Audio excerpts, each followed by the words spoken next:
What's up guys? Ako nga pala si Mark. Tamad, pero may pangarap. Medyo ginabi na pala ako sa trabaho, kahit pagod, tuloy lang. Naniniwala po ako sasabihan pag may taga, may nilagang baboy.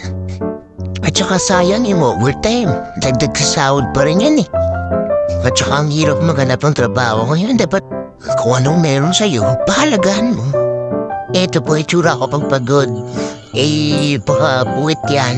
Sa yun, marami pa dito. Ang problema, ubos na yung tela, pero marami pang papel. Kaya naligpit ko na lang yung mga tela na hinit-press ko po. Ayan, tamang hugot lang, yan. Konti na lang yan, dahil nakad na nila yung iba. Tamang kismis lang kahit gabi na. Ayan, ligpitin mo na yan. Kismis pa yung hinuuna eh.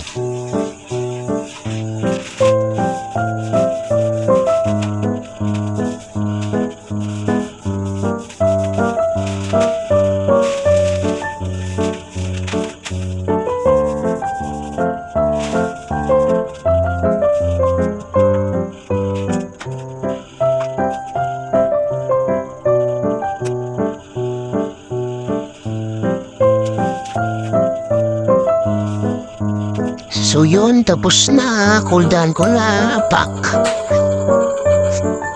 Ayan.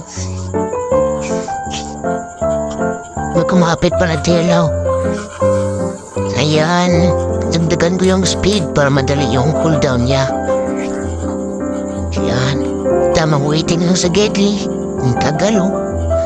300 pa lang. Sobrang tagal. Yan ay itsura ng puwit na antok.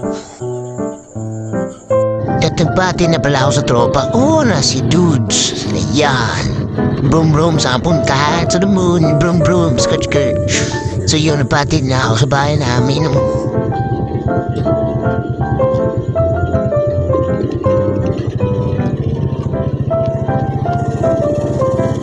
So yun, nakarating na ako. Salamat Dudes. Nanduksan na pala ako ng pituan ni Mama. Ayan, gising na gising pa rin. Wala, baka puwit yan. So yun, salamat sa panonood guys. Bye-bye!